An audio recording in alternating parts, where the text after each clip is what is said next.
तो हम आगे पहुंचते तो संकर्षण कुंड आता है। ये संकर्षण कुंड बहुत अच्छा है, यहां पर भी बहुत लीलाएं हैं, 84 कोस लीलाओं से ही भरा पड़ा है।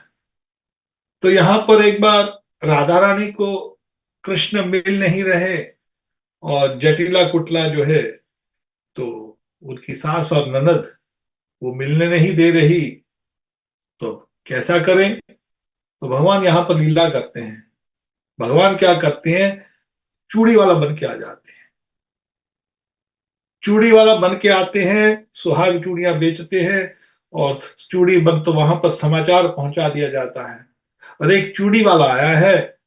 और चूड़ी वाला ऐसा है कि वो बोलता है कि जो भी विवाहिता औरत है जो चूड़ियां पहनेगी, उसका सौभाग्य बहुत चमक जाता है। ये कोई चमत्कारी चूड़ी वाला है, ये कोई साधारण चूड़ी वाला नहीं है। तो यहां पर भगवान कृष्ण चूड़ी वाला बन के आते हैं, चूड़ियां बेचने। तो सब गोपियां आकर चूड़ियां पहना रही हैं। तो यहाँ पर फिर वो जो ऐसी लीला करते हैं भी, किस तरह फिर जटला कुटला स्वयं राधा रानी को लेके आती हैं। उन्होंने बोले हम तो चूड़ियां वाले के पास में ले जाते हैं। तो वास्तविक में फिर जो भगवान कृष्ण है, राधा रानी के हाथों में चूड़ियां पहनाते हैं अपने हाथों से। तो तब राधा रानी को पता लग जाता है। तो राधा रानी ऐसे थोड़ी किसी का स्पर्श कराएगी, किसी चूड़ी वाले का। तो यहाँ पर वो जो लीला है, जो भगवान कृष्ण संकर्षण कुंड पे चूड़ी वाला बन के आते हैं, और यहां पर आकर वो लीला करते हैं।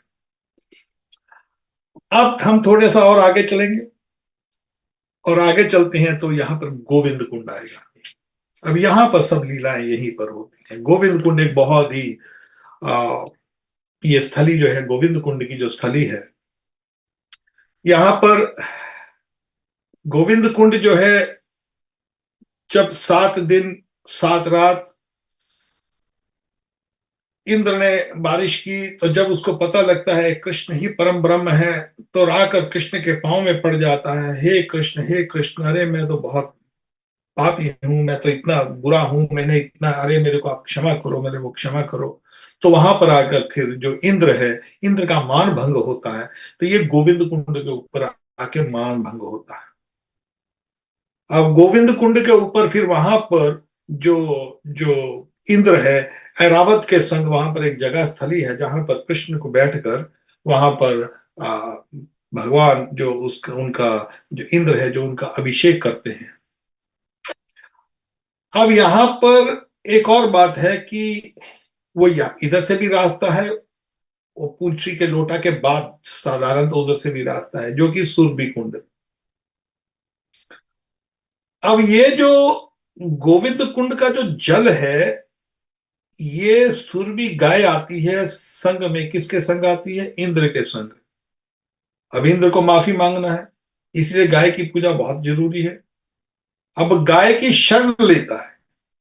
आजकल तो देखो पापी लोग गाय को काट रहे हैं, गाय की, इंद्र भी गाय की शरण लेता है। अरे गौ माता बचाओ, सुरभि मैया बचाओ बचाओ, मैंने इतना बड़ा अपराध कर दिया, आप चलोगे कि आप ही चलोगे तो ही मैं, मेरे को माफी मांगी मिलेगी, तो ही मेरे को क्षमा याचना होगी कृष्ण को, क्योंकि कृष्ण को गैया बहुत पसंद है। हे गाय माता, तुम मेरे पर कृपा करो, तुम मेरे संग चलो। तो इंद्र जब क्षमा मांगने के लिए आता है, तो गैया सुरभि को संग में लेके आता है। तो सिरवी माँ जो है वो गोविंद कुंड का, अब सुरभि का जल मेरे को नहीं पता है, गोविंद कुंड का तो मेरे को, मैंने सुना है कि जो जल है वो सुरभि मैया का दूध, उससे फिर जो है, जो इंद्र है अभिषेक करता है हमारे कृष्ण का। और ये जो गोविंद कुंड है, गोविंद कुंड के ऊपर ही हमारे माधवेंद्रपुरी श्री चैतन्य महाप्रभु जो हैं, उनके गुरु हुए हैं ईश्वरपुरी। और ईश्वरपुरी जी के गुरु हैं माधवेंद्रपुरी। ये जो शुद्ध भक्ति, हमारी जो भक्ति है, जो गौड़िया संप्रदाय की जो भक्ति है, स्वाक्या प्राक्या भाव जो भक्ति है, गोपियों की जो भक्ति है, ये एक्चुअली माधवेंद्रपुरी का ही पौधा लगाया हुआ है। माधवेंद्रपुरी के बाद ईश्वरपुरी, ईश्वरपुरी के बाद श्री चैतन्य महाप्रभु। जब चैतन्य महाप्रभु आते हैं, अपनी लीला करने से पहले अपने पार्षदों को भेजते हैं जैसे एक राजा आता है तो राजा से पहले थोड़ा बहुत शहर की सफाई की जाती है। यदि राजा आएगा थोड़ा सा उसका पहले सिक्योरिटी पहले चली जाती है। तो इसी तरह चैतन्य महाप्रभु आते हैं तो चैतन्य महाप्रभु आने से पहले उनके पार्षद पहले आते हैं। अब चैतन्य महाप्रभु लीला में किसी किसी को मारना तो है नहीं, उनको दूसरे दूसरे अवतारों में तो भगवान कृष्ण मारते हैं। जो दुष्ट हैं उनको मारना है। और जो पितृणाय साधुना विनाशाय जो दुष्कृताम, तो यहाँ पर तो किसी दुष्ट को मारते ही नहीं है।